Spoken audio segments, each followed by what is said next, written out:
Hello दोस्तों, प्रिय विद्यार्थियों, आप सभी का एक बार फिर से मेरे चैनल पर स्वागत है जिसका नाम है ब्राइट फ्यूचर हब। तो इस बार कुछ अलग वीडियो लेके आए हैं आप सबों के लिए। इसमें हम देखेंगे कि साइंस के बारे में जानेंगे। कोई साइंस का विद्यार्थी होता है तो उसको विज्ञान के बारे में समझना जानना बहुत ज़रूरी होता है। सबसे पहले हम विज्ञान में तो बहुत सारे आपका विषय, इसको भी अलग अलग पार्ट्स हैं, जैसे फिजिक्स, केमिस्ट्री, बायोलॉजी हो गया, और भी बहुत सारी शाखाएं हैं। लेकिन प्रॉपर रूप से अब समझना है कि विज्ञान होता क्या है, कि विज्ञान में हम लोग पढ़ते क्या है, विज्ञान का वास्तविक मूल रूप क्या होता है। ठीक है। विज्ञान का अगर शाब्दिक अर्थ ले लीजिए तो आप उसका होता है जानना। ठीक है। जानना है तो किस बेस पर जानना होता है, तो उसके लिए आपको प्रयोग करना पड़ता है, परीक्षण करना पड़ता है, उससे जो निष्कर्ष निकलते हैं उसके बाद तब विज्ञान उसको मानता है कि हाँ भाई ये चीज़ सही है, ये सर्वमान है, सार्वभौमिक होता है। इसके रूल्स जो होते हैं सार्वभौमिक होते हैं, ये ऑल यूनिवर्स में इसके मान्य होते हैं। कोई भी चीज़ है, जैसे कि आप मिर्च खाते हैं तो मिर्च तीखी लगती है, तो ये सार्वभौमिक है, यानी कि यह सभी जगह मान्य है। ठीक है। तो ठीक उसी प्रकार अगर हम विज्ञान जानते हैं तो विज्ञान में हम क्या पढ़ते हैं भाई, क्या जानते हैं। विज्ञान का सीधा अर्थ है कि आप पदार्थ से हैं। किससे है? पदार्थ से, जिसको इंग्लिश में सब्सटेंस बोला जाता है। सब्सटेंस बोला जाता है इंग्लिश में। देखिए, तो हम कोई भी प्रयोग करने जाते हैं तो वहां पर आपको पदार्थ चाहिए। बिना पदार्थ के आप प्रयोग नहीं कर सकते हैं। ठीक है। तो यहाँ पर सबसे जरूरी जानना चाहिए, तो अगर विज्ञान को जानने से पहले हमको जानना है कि भाई पदार्थ होते क्या है। सपोज डैट आपने ईंट ले लिया। ठीक है। क्या ले लिया? ईंट ले लिया आपने। ठीक है। तो ईंट के बारे में जब आप गहनता से अध्ययन करेंगे और इसे सिंपल आदमी से पूछिएगा तो क्या बोलेगा? वो ईंट है। लेकिन अगर इसको आपको एक वैज्ञानिक दृष्टिकोण से देखिएगा तो आपको यहाँ पता चलेगा कि नहीं, ईंट में कोई खास गुण होता है भाई। क्या गुण होता है भाई? ईंट, तो इस ईंट को आप थोड़ा सा भौतिक स्वरूप देखिए। इसकी कुछ बनावट है। इसकी ईंट है आपका, ईंट का कुछ ना कुछ बनावट होता है, आप देखे होंगे। ठीक है। तो इस ईंट में क्या होता है? तो ईंट में आपका इसका पहले इसमें द्रव्यमान होता है। द्रव्यमान के बारे में हम जानेंगे इस क्लास में। द्रव्यमान होता है। और क्या होता है इस ईंट में? इसका कोई शेप होता है, कोई आकार होता है। क्या होता है? इसका कोई कोई आकार होता है। ठीक है। फिर इस ईंट में देखिएगा तो इसका कोई आयतन होता है। आयतन से तात्पर्य है कि यह हवा में कितना जगह घेरा हुआ है। ठीक है। इसको वॉल्यूम बोलते हैं, इंग्लिश में इसको वॉल्यूम बोलते हैं। ठीक है। इसको द्रव्यमान को, ये हो गया, ये आपका आकार हो गया, आपका नहीं शेप हो गया। ठीक है। अब यहाँ कहने का तात्पर्य यह है कि ये तीन चीजें हो गया। तो हम वैज्ञानिक दृष्टिकोण से देखेंगे एक पदार्थ के बारे में। पदार्थ किसको बोलेंगे हम? पदार्थ बोलने के लिए हमको क्या चाहिए उसमें? तो उसमें वैसी चीजें, दुनिया में बहुत सारी चीजें हैं, तो हमने उसमें से एक चीज उठाया है, ईंट को उठाया हुआ है। ठीक है। तो वैसी चीजें जिसमें द्रव्यमान हो, जिसमें क्या हो? द्रव्यमान हो। और क्या हो? उसका आयतन हो। क्या हो? जिसमें आयतन हो और आकार हो। क्या हो? आकार हो। ठीक है। कोई कोई कोई शेप हो, गोल हो, टेढ़ा हो, लंबा हो, चरखो चौखट हो, स्क्वायर में हो, है ना, या आयताकार हो, कोई भी कोई कुछ शेप होता है उसका। ठीक है। आप समझ रहे हैं।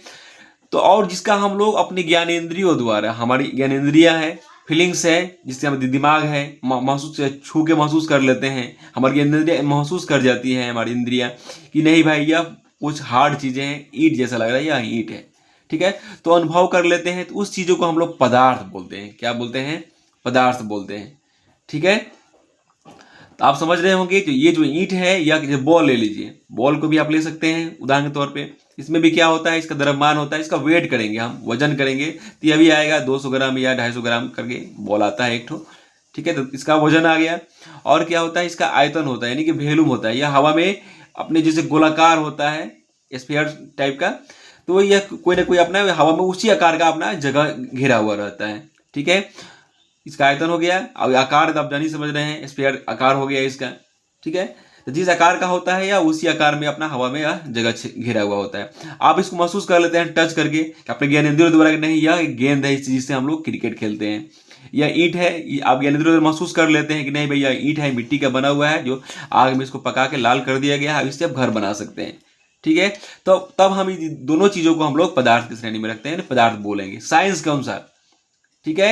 आप साइंटिफिक दृष्टिकोण से देखिएगा तो यह एक ईंट ही नहीं है, ईंट यह है कि इसमें आयतन है, द्रव्यमान है, इसका आकार है, इसको हम फीलिंग्स कर सकते हैं, अनुभव कर सकते हैं अपने ज्ञानेंद्रियों द्वारा, तब इसको हम पदार्थ बोलेंगे। आप उदाहरण के लिए बहुत सारी चीज ले सकते हैं, मोबाइल ले सकते हैं, ईंट हो गया, पत्थर हो गया, ठीक है, लकड़ी हो गया, आप बहुत सारे उदाहरण ले सकते हैं, आप इसे समझ सकते हैं, ठीक है। अब इस जानने वाली बात यहाँ पे ये है, पदार्थ जान गए तो इसी पदार्थ के बारे में जब हम गहनता से अध्ययन करते हैं, यानी क्रमबद्ध अध्ययन करते हैं, कभी ईंट के बारे में अध्ययन किए, कभी हमने एक बॉल के बारे में अध्ययन किए, तो बॉल किस चीज का बना होता है, तो रबर का बना होता है, तो रबर किस चीज का बनता है, तो उसको बहुत सारे प्रयोग होते हैं, तब उसको रबर का निर्माण होता है ना। ईंट कैसे बनता है, मिट्टी को आग पका बनता है, फिर सुखाते हैं, पकाते हैं, तो ये सब रीजन हो गया, यानी क्रमबद्ध तरीके से अध्ययन करते हैं। तो क्या हो गया, पदार्थों के क्रमबद्ध अध्ययन को क्या कहते हैं, हम विज्ञान कहते हैं। सिंपल डिफिनेशन हो गया। किसी विद्यार्थी को याद नहीं होता है तो छोटा सा यह अपने याद कर लेंगे, तो उनको याद क्या करना है, समझ लेना है पदार्थों के क्रमबद्ध अध्ययन को चरणबद्ध तरीके से हम, ठीक है। कोई भी चीज बनता भी है तो चरणबद्ध तरीके से बनता है, स्टेप बाय स्टेप बनता है, उसी का अध्ययन को हम क्या कहते हैं, हम लोग विज्ञान कहते हैं। ऐसे तो विज्ञान का अगर आपको बहुत मतलब हाई लेवल वाला डिफिनेशन करना होगा तो आप लिख सकते हैं कि प्रेक्षण मतलब हम लोग प्रयोग करते हैं, सामान्यीकरण यानी तुलना करते हैं किसी पदार्थ के दूसरे पदार्थ से, समानता करके देखते हैं उसमें इससे कितना भिन्न है, कितना अलग है, ठीक है। कि आधार पर जो हम लोग निष्कर्ष निकलता है, जो प्रयोग हम करते हैं, किसी चीज को गला कर, जमा के, फ्रीजिंग करके उसको, है ना, फ्रीजिंग करते हैं यानी कि उसको जमा देते हैं, फिर उसको हीटिंग करते हैं, उसको गर्म करते हैं ना, गर्म करके, उबाल कर, मतलब सब तरीके से प्रयोग करके आप इसमें आप जो निष्कर्ष निकलता है, उस निष्कर्ष के आधार पर जो ज्ञान प्राप्त होता है उसे भी विज्ञान कहते हैं। उसे भी आप वैसे ही बोल सकते हैं। बेसिकली आप विज्ञान को डिफिनीशन रटने से नहीं होगा, आपको समझने से याद होगा। और डिफिनीशन में वही होता है कि क्या आप समझते हैं उस टॉपिक के बारे में, जो लिख देते हैं, बोल देते हैं, वही आपका क्या होता है, आपका उसका परिभाषा बन जाता है, ठीक है। तो ये पदार्थ हो गया। एक पदार्थ में एक चीज थोड़ा सा हमेशा थोड़ा सा इससे रिलेटेड नहीं आता है, लेकिन देखने में थोड़ा सा पदार्थ ही होता है, लेकिन वहां पर विद्यार्थी लोग उसको विभेद नहीं कर पाते हैं। पदार्थ हो गया, ठीक है ना। इसके अंदर एक आता है, इसको इंग्लिश में सब्सटेंस बोलते हैं, इसको बोलते हैं सब्सटेंस बोलते हैं, ठीक है। लेकिन इससे मिलता जो चीज आता है एक द्रव्य आता है, द्रव नहीं, द्रव तो बहता है, उस द्रव हो गया, लेकिन द्रव होता है, इसको इंग्लिश में मेटर बोलते हैं। क्या बोलते हैं इसको, मेटर। आपको यहाँ पे जान लेना अभी बहुत आवश्यक होगा, क्योंकि द्रव्य जो होता है यह मेटर होता है। इसमें दोनों में अंतर क्या होता है। पदार्थ तो कोई भी हो सकता है, जिसमें आयतन हो, द्रव्यमान हो, आकार हो, जिसको आप अनुभव कर सकते हैं, वो तब पदार्थ हो गया, ठीक है। लेकिन द्रव्य जो होता है यह खास प्रॉपर्टीज का होता है, इसमें खास गुण होते हैं, ठीक है। द्रव्य पदार्थ होता है, सभी पदार्थ द्रव्य हो सकते हैं, लेकिन सभी द्रव्य पदार्थ नहीं हो सकते हैं, ठीक है। क्यों नहीं हो सकते हैं, द्रव का जो प्रॉपर्टीज होता है, जिसका गुण होता है, तो द्रव बताता है कि यह किसी खास प्रकार के यानी कणों से मिलके बना होता है, ठीक है। किसी खास प्रकार से कणों से क्या होता है, यह मिलके बना होता है। मतलब इसमें एक ही प्रकार के कण होते हैं, एक ही प्रकार के परमाणु होते हैं, एक ही प्रकार के अणु होते हैं। जैसे आप यहाँ पर गोल्ड ले लीजिए, उदाहरण के तौर पर समझिए गोल्ड।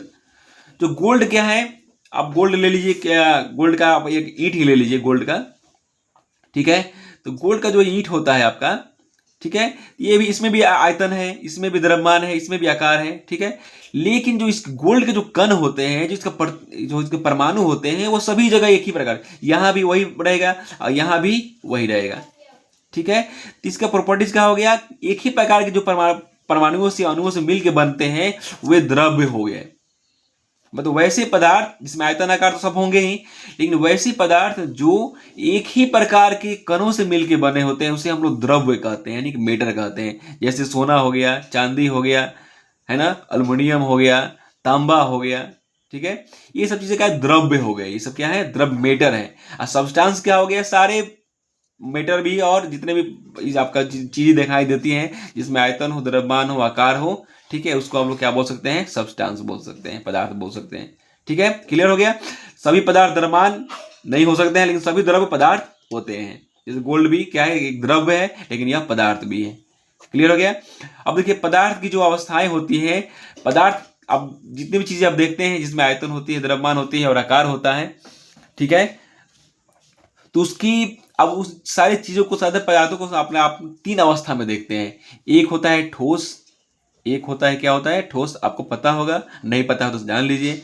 एक होता है द्रव। देखिए यहाँ द्रव और द्रव, द्रव या मेटर किसी पदार्थ से हम बात कर रहे हैं, लेकिन द्रव को क्या हो गया है, यह पदार्थ की अवस्था के बारे में बता रहा है। और तीसरा होता है, क्या होता है, गैस होता है।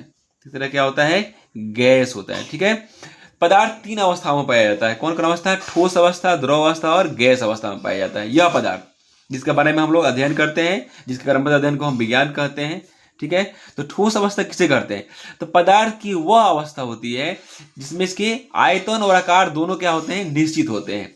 आयतन जो कहते हैं, जगह ईंट हो गया, आपका ईंट क्या हो गया, इसके आयतन में निश्चित है, हवा में जितना जगह छेका है उतना छेका रहेगा। ठीक है, और आकार भी क्या होता है, इसका निश्चित होता है। ठीक है, ठीक है, घनाकार होता है, देखने में इसको। ठीक है, इसका शेप नहीं बदलता है, लेकिन निश्चित होते हैं। तो वैसे चीजों को अब क्या बोलेंगे हम, तो ठोस अवस्था बोलेंगे, पदार्थ की ठोस अवस्था बोलेंगे। क्या बोलेंगे, ठोस अवस्था बोलेंगे। ठीक है, द्रव अवस्था में क्या होता है, यहाँ पर थोड़ा सा आप प्रेजेंट माइंड भी इस्तेमाल कीजिएगा तो आप समझ सकते हैं। देखिए यहाँ पर द्रव अवस्था में क्या होता है, इसका जो होता है आयतन तो निश्चित होता है। ठीक है, द्रव का क्या होता है, आयतन निश्चित होता है, लेकिन इसका आकार निश्चित नहीं होता। यह पात्र के आकार पर निर्भर करता है। जैसे आपको 1 लीटर जल है, आप उसको बोतल में रख दीजिएगा तो बोतल का आकार में ढल जाएगा, लेकिन आयतन नहीं बदलेगा। वो जितना वो हवा में जगह घेरा हुआ है उतना ही जगह हुआ घिरा रहेगा। और इसको आप उसी द्रव को, 1 लीटर पानी को अगर आप बर्तन में डाल दीजिएगा, लोटा हो गया आपका, गिलास हो गया, 1 लीटर का गिलास में डाल दीजिएगा तो वो गिलास के आकार का स्वरूप ले लेगा। यानी कि उसका द्रव में क्या होता है, गुण होता है, बहने का प्रवृत्ति होती है। ठीक है, तो यह ठोस जो है बहता नहीं है। ठीक है, तो वह क्या हो गया, द्रव अवस्था हो जाता है। क्या हो गया, पदार्थ की वह द्रव अवस्था हो गई। अब जान लेते हैं तीसरा अवस्था। तीसरा अवस्था जो होता है पदार्थ का, इसमें क्या होता है कि इसमें जो होता है आपका, ना तो इसका आयतन निश्चित होता है, ना तो आकार निश्चित होता है। जैसे घर में जो हम लोग एलपीजी गैस इस्तेमाल करते हैं, लिक्विफाइड पेट्रोलियम गैस जो इस्तेमाल करते हैं आप घर में, तो यह क्या होता है, या इसको जो आपका गैस सिलेंडर है उसमें अंदर इसको बाई प्रेशर इसको अंदर उसका भरा जाता है, तो लिक्विड फॉर्म में रहता है। यानी कि उसके जो गैस के जो कण होते हैं उसको हाई प्रेशर से उसको प्रेस करके आपस में इतना प्रेस किया जाता है कि वो लिक्विड फॉर्म में हो जाते हैं। लेकिन कब तक, जब तक वो सिलेंडर के अंदर रहेंगे तब तक। जैसे वो सिलेंडर से बाहर निकल जाते हैं तो क्या होते हैं, फैल जाते हैं। क्या होते हैं, फैल जाते हैं। ठीक है, तो क्या हो गया, इसका ना तो आयतन निश्चित होता है, ना तो आकार निश्चित होता है। अगर एक रूम वाला बड़ा बड़ा सिलेंडर हो, अगर एलपीजी गैस आपका कितना होता है, 14.2 लीटर का होता है जो घरेलू गैस में आप इस्तेमाल करते हैं। एक रूम आपके बड़ा इतना भी सिलेंडर रखेगा, उसमें भी रख दीजिएगा तो वह 14.2 लीटर गैस पूरे उस रूम वाले बड़े, जितने बड़े वाले सिलेंडर में वो क्या हो जाएगा, वह फैल के उतना बड़ा आकार ले लेगा। आप समझ गए, तो तब क्या होता है, इसमें पदार्थ की वह अवस्था हो गई जिसमें आपका ना तो आयतन निश्चित है, ना तो आकार निश्चित है। तो उसे हम लोग क्या बोलेंगे, हम लोग उसको बोलेंगे, हम लोग पदार्थ की गैसीय अवस्था बोलेंगे। क्या बोलेंगे, पदार्थ की हम लोग गैसीय अवस्था बोलेंगे। यहां से आप स्पष्ट हैं, पदार्थ का क्या हो गया, वह गैस अवस्था हो गया, यानी गैस हो गया।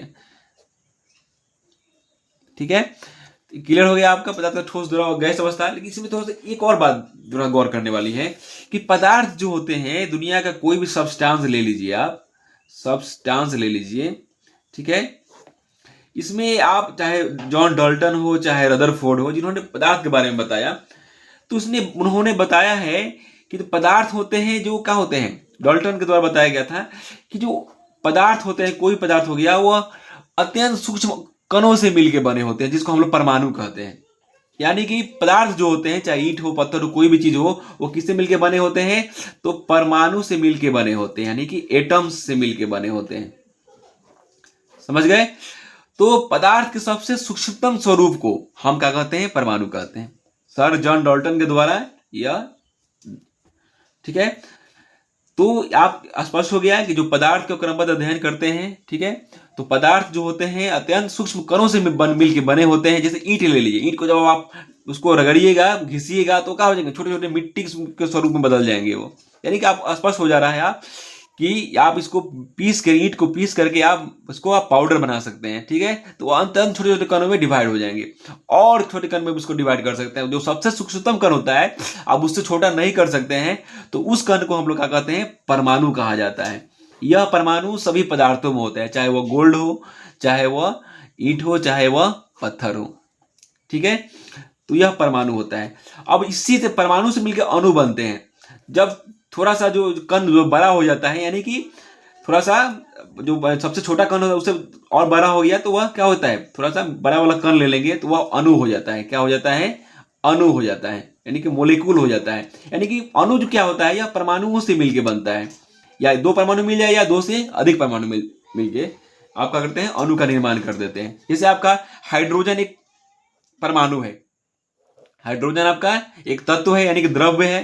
चाहे गोल्ड ले लीजिए, गोल्ड से समझिए आप, गोल्ड क्या है आपका, एक एलिमेंट है। एलिमेंट क्या है? तत्व, यानी कि द्रव्य है। ठीक है, तो द्रव्य जो होता है यह क्या होता है आपका, गोल्ड हो गया। तो गोल्ड के जो सबसे सूक्ष्म कण है, जो इससे छोटा आप नहीं कर सकते हैं, यह गोल्ड का परमाणु हो गया आपका। ठीक है, एजी हो गया। क्या हो गया? एजी। तो गोल्ड का एजी एक परमाणु हो गया। ठीक है, अब क्या होगा कि एजी के अगर दो परमाणु मिल जाते हैं आपस में, दो परमाणु जैसे ही मिल जाएंगे तो क्या हो जाएगा आपका, Ag2 हो गया। ठीक है, ठीक है, जैसे ही मिल जाएंगे तो क्या बन जाएगा आपको, यह आपका एक अणु बन गया। क्या बन गया है आपका? 2Ag हो गया। यानी 2Ag का मतलब तात्पर्य हो गया कि आपका यह एक अणु है। क्या है यह? Ag एक क्या है आपका, परमाणु है, लेकिन यह 2Ag हो गया। मतलब आपका क्या है, यहाँ पर दो परमाणु में है, यहाँ पर क्या है, दो परमाणु हो गए Ag के। यह क्या हो गया, यह अणु हो गया। क्या हो गया? अणु हो गया। ये आपका केवल Ag जो क्या है, ये किसी भी तत्व का, पदार्थ का जो उसका संकेत होता है, सिंबल होता है, उसके एक परमाणु को इंगित करता है। यानी कि जैसे हाइड्रोजन हो गया, हाइड्रोजन का तात्पर्य यह है कि यह हाइड्रोजन की एक परमाणु को इंगित करता है। जैसे O हो गया, O का तात्पर्य यह है कि O क्या हो गया, ऑक्सीजन हो गया, ऑक्सीजन का संकेत होता है। तो O क्या हो गया आपका, यह ऑक्सीजन की एक परमाणु को इंगित करता है। ठीक है, O2 क्या हो गया, यह एक अणु हो गया, ऑक्सीजन का एक अणु हो गया है। ठीक है, तो स्पष्ट है यहाँ पर आपका अणु और परमाणु। ठीक है, तो परमाणु किसे कहते हैं, पदार्थ के सबसे सूक्ष्म कण को क्या कहते हैं, परमाणु कहते हैं। अणु क्या हो गया, तो अणु परमाणु से मिलकर अणुओं का निर्माण होता है, अणु बनते हैं। क्लियर हो गया। तो इसमें थोड़ा सा ठोस और गैस में थोड़ा सा कण के आधार पर इसको समझ लेते हैं कि परमाणु के आधार पर। तो ठोस में जो क्या होते हैं, इसके जो कण होते हैं, देखिए कोई भी पदार्थ होता है, पदार्थ होता है कोई भी, तो पदार्थ के जो कण होते हैं, ठीक है, इसका अवस्था इसके कण पर डिवाइड करते हैं कि इसके अंदर जो कण है वो किस तरह से जुड़े हुए हैं। ठीक है, तो एक बल कार्य करता है जिसको अंतराण्विक बल बोला जाता है। अंतराण्विक बल बोला जाता है इसको, अंतराण्विक बल होता है किसी भी पदार्थ में जो उसके बल होते हैं। ठीक है, जो कणों के बीच जो एक बल कार्य करता है, जो उसको बांध के रखने में मदद करता है, उसको अंतराण्विक बल कहता है। किसी भी पदार्थ में उसके कणों के बीच में जो बल लगता है, उस बल को हम लोग क्या कहते हैं, अंतराण्विक बल कहते हैं। क्या कहते हैं? अंतराण्विक बल कहते हैं। ठीक है, जो क्या करता है कि किसी पदार्थ को उसको बांध के रखने में उसकी मदद करता है। ठोस अवस्था में क्या हो जाएगा, तो पदार्थ की वह अवस्था जिसके बीच अंतराण्विक बल क्या होता है, अंतराण्विक बल काफी स्ट्रोंग होता है, काफी क्या होता है, मजबूत होता है, उसे हम लोग क्या कहते हैं, ठोस कहते हैं। ठीक है, अब थोड़ा सा इसको हम लोग इसके पदार्थ के जो है अणु और परमाणु के आधार पर, इसको हम कण के आधार पर इसको डिफिनेशन देते हैं ठोस का, कि पदार्थ की वह अवस्था जिसके कणों के बीच लगने वाला अंतराण्विक बल काफी मजबूत होता है, तो उसे हम पदार्थ की ठोस अवस्था कहते हैं। जैसे आपका ईंट हो गया, ईंट के जो कण होते हैं एक दूसरे को बहुत ही मजबूत अंतराण्विक बल से जकड़े होते हैं, जिसके कारण क्या होता है, वह पदार्थ को उसके आयतन आकार को निश्चित बनाए रखने में मदद करते हैं, इसलिए उसको ठोस अवस्था होता है। लेकिन द्रव में क्या होता है, थोड़े से अंतराण्विक बल कमजोर पड़ जाते हैं, एक दूसरे से चिपके तो रहते हैं लेकिन थोड़ा सा वो कमजोर पड़ जाते हैं, इसलिए क्या होता है, द्रव बहने लगता है। उसका जो होता है आकार तो निश्चित, आयतन तो निश्चित होता है, जगह उतना ही छकेगा, लेकिन उसका आकार नहीं बदल पाता, उसका मतलब अंतराण्विक बल कमजोर हो जाते हैं। तो पदार्थ की वह अवस्था जिसमें उसका अंतराण्विक बल का होता है बहुत ठोस की तुलना में क्या होता है, थोड़ा कम होता है। ठीक है, तो उसका हम लोग क्या बोलते हैं, पदार्थ की द्रव अवस्था बोलते हैं। गैस में क्या हो जाता है, अंतराण्विक बल जो होता है, जो कणों के बीच बल लगता है, वो बहुत ही वीक हो जाता है, यानी कि फ्री हो जाते हैं, स्वतंत्र हो जाते हैं। अगर जैसे ही आप उसको आप जबरदस्ती उसको आप एक बाहरी बाह बल द्वारा उसको जब तक आप प्रेस करके नहीं रखिएगा, तब तक वह क्या हो जाएंगे, वह स्वतंत्र हो जाते हैं, फ्री होकर उड़ जाते हैं, वो मतलब कण एक दूसरे से अलग हो जाते हैं। तो वह क्या हो जाता है, पदार्थ की गैस अवस्था होती है। मतलब पदार्थ की वह अवस्था जिसके बीच अंतराण्विक बल काफी कमजोर होता है ना, यूं मानिए तो फ्री हो जाते हैं, एक दूसरे से अलग होने की प्रवृत्ति रखते हैं, तो उस अवस्था को हम लोग क्या कहते हैं, पदार्थ की गैस अवस्था कहते हैं। ठीक है, तो यह रहा आपका साइंस के लिए बेसिक से संबंधित एक बेहतरीन जानकारी हुआ। आने वाले समय में आपको टॉपिक बाई टॉपिक समझाया जाएगा, ठीक है, कि पदार्थ की कौन कौन शाखाएं हैं, उसमें क्या क्या पढ़ना होता है, तत्व क्या होते हैं, यौगिक क्या होते हैं, मिश्रण क्या होता है, कैसे बनते हैं, ठीक है, संकेत क्या होते हैं, तत्व जो एलिमेंट होते हैं संकेत क्या होते हैं, संकेत कैसे बनते हैं, यौगिक कैसे बनता है, यौगिक का फॉर्मूला जो होता है, जैसे जल हो गया, जल आपका H2O फॉर्मूला होता है इसका, यह कंपाउंड है, यौगिक है, तो यौगिक क्यों बनता है, कैसे बनता है, ठीक है, तत्व हो गया, तत्व आपका H2 हो गया और O2 हो गया, इससे ये भी एक तत्व का अणु हो गया या ऑक्सीजन का अणु हो गया, दोनों मिलकर क्या बनाते हैं, तो H2O जल बनाते हैं, यानी कि 2H2O एक जल बनाते हैं। इसके बारे में हम अध्ययन करेंगे, यौगिक कैसे बनता है, तत्व क्या होते हैं, तत्व किसे कहते हैं, यौगिक